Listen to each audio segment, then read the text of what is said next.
So on this one remote farm in South Africa, I moved there with my daughter and her husband from Cape Town, and quite a bunch of things. You know, it was a very beautiful place. It was very, very remote. It was down a long dirt road between other farms, and then it came to a gate, and once you go through this huge gate, that was like our place we were renting, our farm. And then you go down a deep valley and a steep mountain climb, and over that mountain on the other side was this tiny little house nestled in the middle of nowhere. It was just 2 rooms and a kitchen, a living room and a bathroom. It was very small, but you could see no lights, and it was very remote. And there I sat many days with my guitar in this little room where the wind would howl around the corners and through the cracks of the planes, the wood planes, because they were like cracks. But it was so incredible. I loved it. It was like unbelievable. I could stay there for forever. And sometimes the wind would be so heavy, you know, on the one hillside were these trees, and in my mind I saw teepees. Maybe from another lifetime I envisioned I saw teepees on these hills, and these trees would literally be dancing in the waves.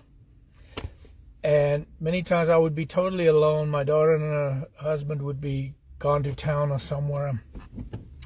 And at night you sit out there, it's pitch dark, and then little deer would come walking by, little rabbits would come by, sometimes a snake. And just, it was just beautiful. I remember one night I was alone and I was completely naked. I walked outside, it's pitch dark, and I walk up this hill where there was a little bench.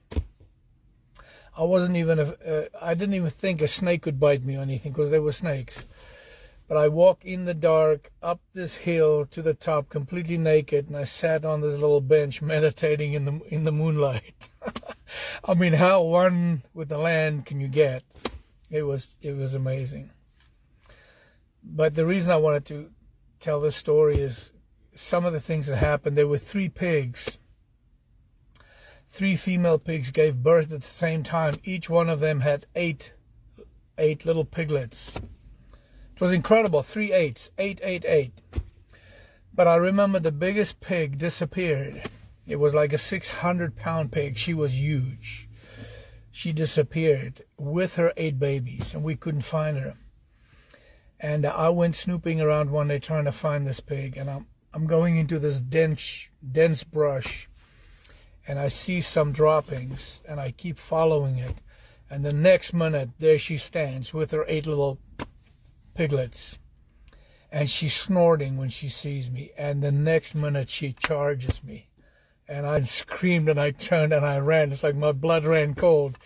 That pig could kill you. She was that powerful. And I knew she would eat me right there in the bush. So my blood ran cold, and I just fucking ran. And I ran into a dead end with this pig charging me, and I jumped around like in a martial arts stand. And she stopped, but I mean, I was petrified. She was protecting her baby. She would knock me down, maybe kill me and eat me right there. Nobody would ever see me again. So that's one of the stories that happened. But there's another incredible story that I'll tell in another video, part 2.